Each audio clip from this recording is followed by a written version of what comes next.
All right, everybody, this is our programming breakdown for the week of August 23rd. So this is our first week of our Turkey Challenge prep cycle. If you haven't watched the video where where I talk about kind of what that's going to entail and kind of our general goals for that, go ahead and go back and watch that. But this week, we're going to start with Monday. We're going to dive into our weightlifting and then percentage weightlifting in the Metcon. So starting out, we have 21.4, which if you'll remember is the open workout. That is the clean complex. So we have one deadlift, one clean, one hang clean, one jerk, building up to our max complex.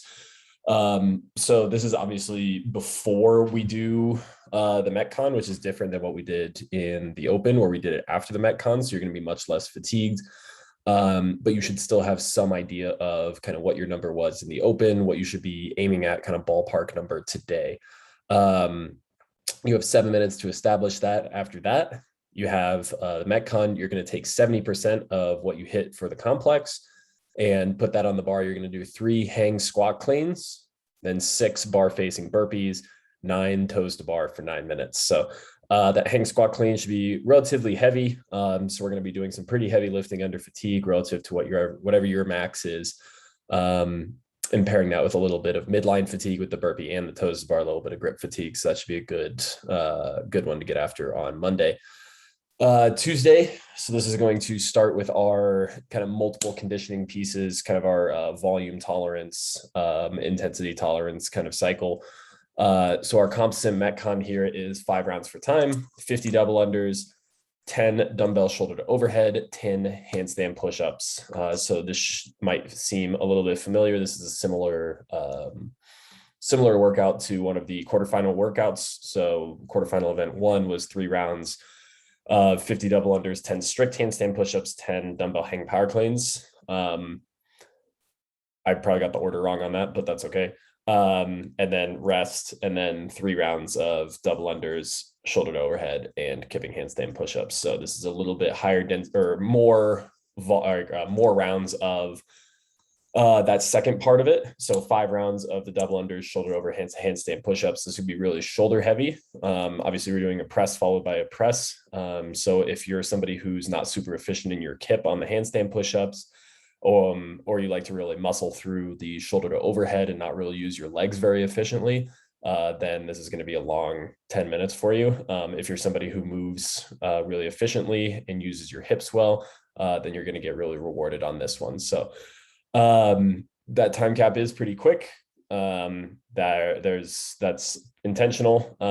It's supposed to challenge you guys to really push the pace early on and get uncomfortable early and try and hang on to that pace.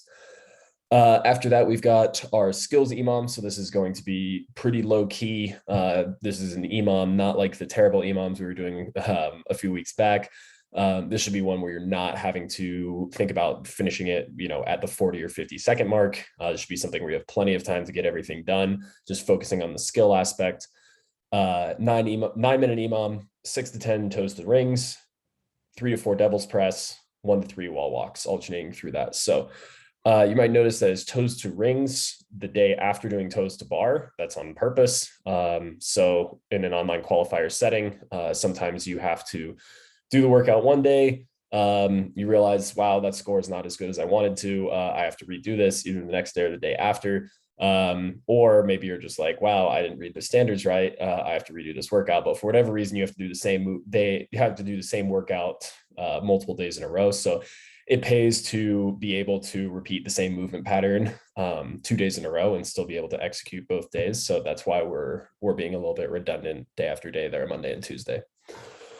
On Wednesday, this is starting into our deadlifting cycle. So we've got 4 sets of 6, 60%. So not super heavy here. Like I alluded to in kind of our cycle breakdown, this is a 3-second eccentric. So 3-second count down. Then you're taking your hands all the way off the bar, stand up, then go back down, reestablish tension, and then pull off the ground again. So really it's 4 sets of 6 singles, but you're lowering all the way down, so you're not dropping from the top. And the idea here is that we're building tension off the ground, building that positional awareness, building that positional strength before we build into any touch and go strength later on in the cycle. Then with our interval conditioning, So we have 3 AMRAPs, descending time, descending amount of movements. First one, 5 minutes, 15 and 12 calorie assault bike, 12 wall balls, 9 chest to bar pull-ups. So pretty short time frame there. So where you should be able to push pretty hard on the bike and move through those wall balls and chest to bars or regular chin over bar pull-ups or ring rows as appropriate pretty quickly. 2-minute reset, then a 3-minute AMRAP. We take a movement away, 15 and 12 calorie assault bike, 12 wall balls. So just kind of more of a leg burning thing there, but it's only 3 minutes. So you should be able to keep the intensity pretty high. 1-minute reset. And then for 1 minute, sell your soul on the assault bike, accumulate as many calories as you can. So that's our interval conditioning for Wednesday. On Thursday, this is our energy system development stuff. Rowing 6 sets of 250 meters on the 2 minutes. So this should be something where you're getting a minute or more of rest, or in that general ballpark every set. So this should be something where we're at kind of RP 8 or 9, which means tough but repeatable intervals. So it shouldn't be sell your soul on the first one, 100%, 38-second 250, and then the next one takes you a minute. Should be something where you're pushing hard, get out of breath, but then you're within 1 or 2 seconds of your interval, each of the subsequent intervals. After that, since we've got a pretty upper body dense early in the week, we're going to kind of do some lower body accessory work and skill work. So we're doing some pistol support.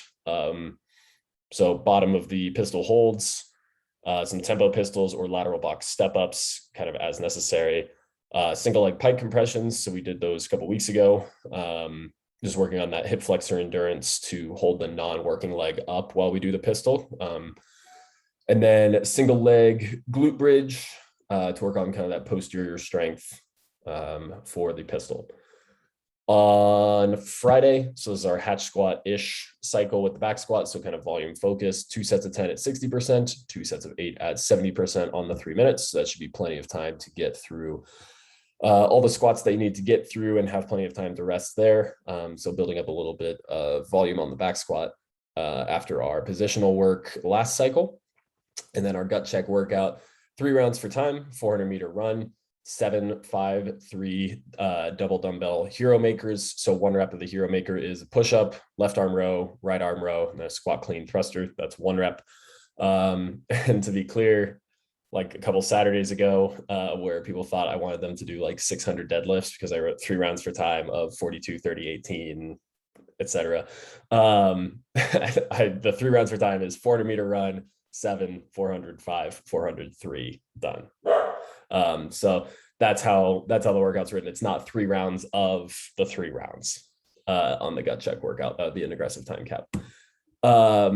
On Saturday, so this is our only technical support work. So we've got our snatch push press. So behind the neck, snatch grip, just dip down, drive up.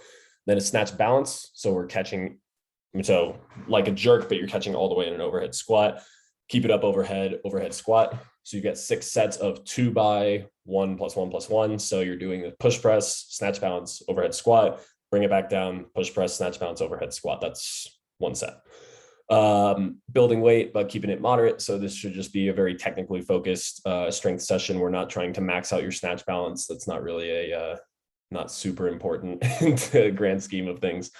But just focus on good positions and driving up the strength in your bottom position of your snatch. And then our Metcon, so we've got 2 options. So you can either do this as an individual or as a team. If you're doing Turkey Challenge, so this should be a opportunity for you to either work on your individual competition skills or your team competition skills, or just want to throw down with your buddy or throw down on your own. Doesn't have to be competition focused, but we've got 5 rounds for time, 5 sandbag over the shoulder, 25-foot sandbag bear hug carry, 5 bar muscle ups, 25-foot sandbag bear hug carry. If you're doing the team version, that's 10 sandbags over the shoulder.